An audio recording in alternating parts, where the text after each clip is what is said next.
Bem-vindo a este vídeo. A primeira figura apresenta as concentrações de dióxido de carbono na atmosfera entre 1958 e outubro de 2023. Vou chamar estas concentrações de dióxido de carbono como o carbono, e o aumento dela como o aumento. Introdução. Visão limitada, controverso e impasse são inimigos da solução do aumento e outros problemas, e com impasse ou sem solução todas as partes são prejudicadas. Eu vou apresentar solução e plano de ação concreto para sair do impasse e para solucionar sem contrariar nenhuma parte.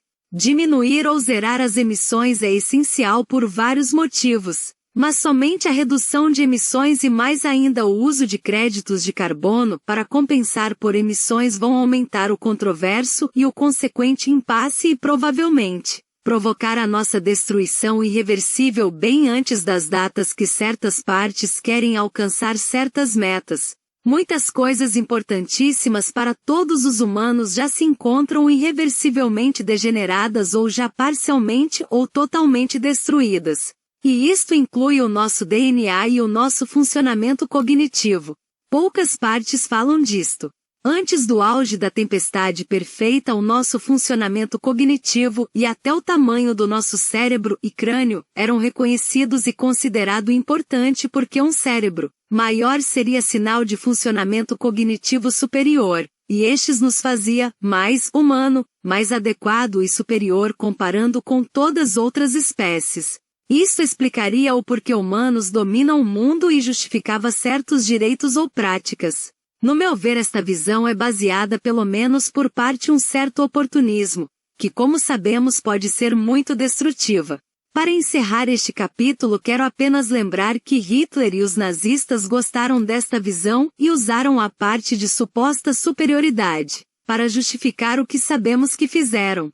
Funcionamento cognitivo, DNA instável e tempestade perfeita.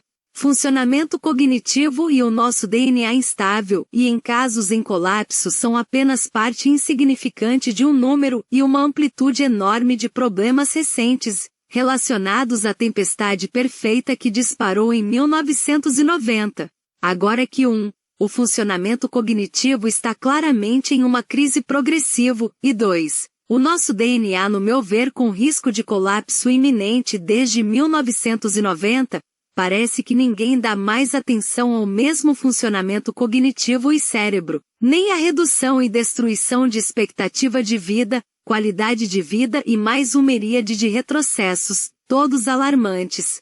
Certos desses retrocessos são causados por Alzheimer, Parkinson, demência, síndrome de Down síndrome, sepse, septicemia, bacteremia, autismo, etc. Será que nós humanos somos vítimas? Se fomos vítimas, então de o quê? Medo, pânico ou simplesmente o fato que nós não reconhecemos a causa de problemas que nós não entendemos e não conseguimos resolver? Somos bem capazes de resolver muito mais do que hoje reconhecemos como ameaças. Desde que começamos o raciocínio de zero e esta vez abrimos os olhos para a realidade e fatos. Apenas como exemplo, a pandemia não era consequência do aumento mudanças climáticas. Eu sou o primeiro a reconhecer uma associação importante, mas o aumento não é a causa. A pandemia era reconhecida como um vírus e o aumento não é um vírus e não tem origem ou causa de vírus. Também RAM, AMR, autismo, genética, etc., não são causados pelo aumento. Pelo menos não de acordo com órgãos competentes. Como tipo intermezzo, apresentei algumas imagens para acordarmos para apenas alguns dos nossos problemas. Estas e outras imagens são usadas e comentadas em outros vídeos. Não vou indicar que o aumento não é a causa destes problemas ou ameaças, eu faço isto em outros vídeos. O nosso dever é resolver o que causamos e não é ou não é apenas focar no aumento, diminuir o uso de combustíveis fósseis, seguir algumas recomendações dadas. No meu ver, muito do que nós fazemos a este momento está dirigido por medo. Justamente agora temos que usar toda a nossa capacidade dos nossos cérebros, etc., e antes de tudo controlar os nossos medos e o pânico. Concentração de dióxido de carbono continua subindo independente da nossa aparente preocupação. O objeto deste título é preocupante? É bem claro que a concentração de dióxido de carbono na atmosfera sobe de forma constante, pela figura no mínimo desde 1958, e o aumento é inclusive levemente exponencial. A parte mais preocupante é que estamos preocupados em relação a este aumento há anos, inclusive falando e prometendo resolver, e que apesar disto a situação não melhorou e no lugar de a situação melhorar ela piorou. Eu falo que piorou porque para manter o aumento mais a concentração de um gás a dificuldade de aumentar mais, aumenta com cada ppm que sobe, e mesmo assim continua subindo e o aumento se tornou levemente exponencial. Uma tempestade perfeita começou a explodir desde 1990.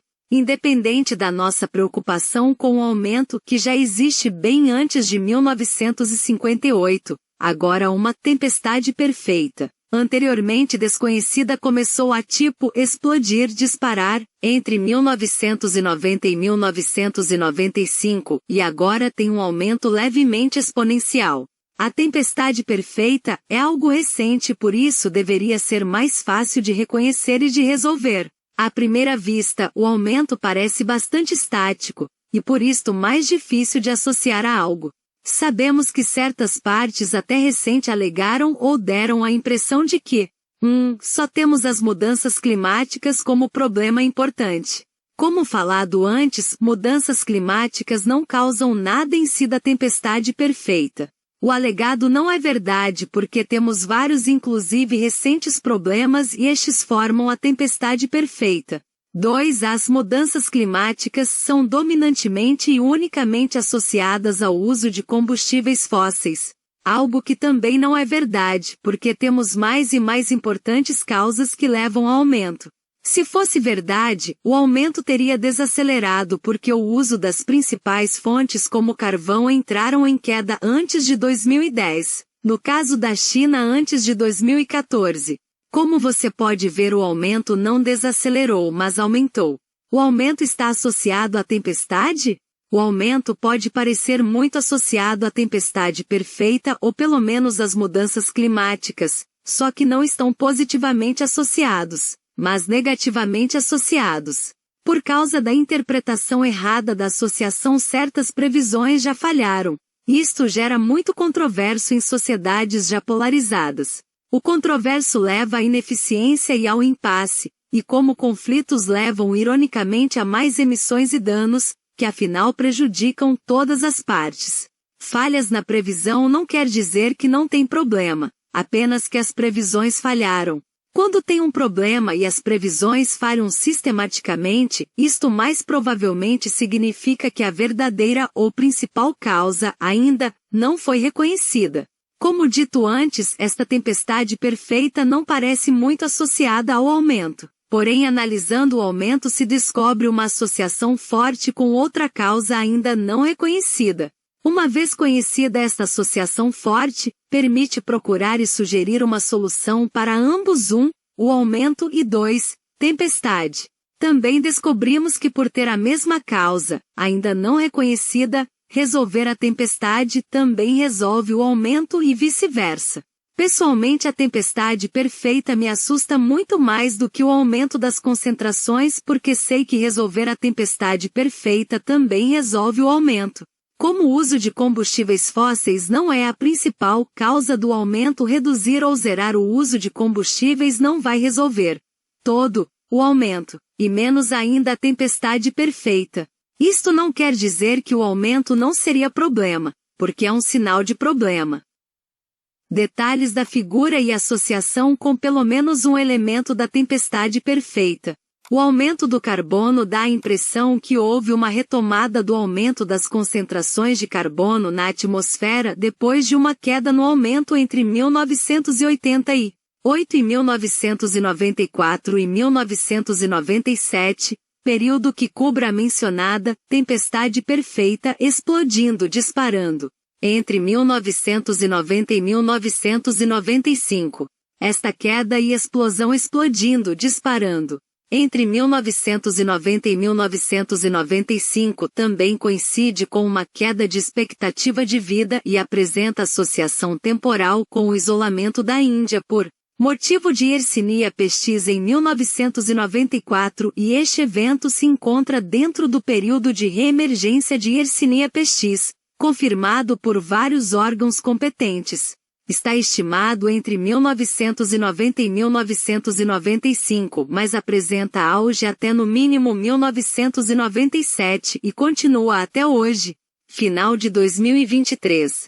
Apresenta uma platô de casos entre 1994, Índia, China, e 2010, e um pique mais ou menos em 1997, China. A epidemia de Yersinia pestis na Índia em 1994 é seguida por peste na China em 1994, 1996 e 1997. E todas estas epidemias estão dentro da mencionada queda de aumento de carbono, associação negativa, entre 1988 e 1994 e 1997, período que cubra a mencionado tempestade perfeita, explodindo entre 1990 e 1995. Historicamente tem eventos similares, porém bem mais significantes. Morte Negra com começo oficial em 1347, onde uma epidemia de Yersinia pestis coincide com quedas de aumento de carbono. A grande diferença é que durante esta queda de aumento de carbono, entre 1988 e 1994 e 1997, as organizações de saúde disponibilizaram de antibióticos eficientes, ainda sem RAM, AMR, quando durante os eventos históricos significativos mencionados não tinha. As organizações de vigilância e controle conseguiram conter as epidemias de Yersinia pestis até hoje. Porém a tempestade perfeita ampliou e intensificou, mesmo sem epidemias, em outras palavras mesmo com as epidemias controladas. Recentemente inclusive certas organizações e ou órgãos competentes têm certas preocupações sobre se o controle de antes vai manter a eficiência necessária. As preocupações estão relacionadas à RAM em geral e à RAM de Yersinia pestis em específico. A RAM de Yersinia pestis despertou a partir de 1990 a 1995. Figura CDC Double Fret etc. Resumo. Existe associação entre quedas nas concentrações de carbono na atmosfera e epidemias de Yersinia pestis, que é uma bactéria. Eu suponho que estas quedas durante epidemias têm a ver com a diminuição da agricultura, e a diminuição atividades florestais, corte de troncos inteiros. É típico que quando tem uma epidemia de Yersinia pestis que a agricultura e corte de troncos inteiros nas florestas diminuem drasticamente. Isto porque as economias entram em recesso ou colapso e muitas pessoas morrem. Mas também porque as fontes de Yersinia pestis e consequentemente infecções e as epidemias estão ligados à agricultura, arar o solo, e corte e extração de troncos inteiros nas florestas, ambos distorcem os solos, e as pessoas envolvidas têm mais medo. Recusem de praticar estas atividades ou estas atividades tornam a apresentar rendas negativas. Provavelmente poucas pessoas sabem que em certas regiões pessoas envolvidas com estas atividades tomam antibióticos para prevenir Yersinia pestis mesmo quando não tem epidemias. Entre outros porque sabem que pode faltar tempo para prevenir a morte em caso de infecção. Este é o final deste vídeo, obrigado por assistir. Por favor, dê um joinha e se inscreva em nosso canal. Espero ver você no próximo vídeo. Obrigado por assistir. Tchau.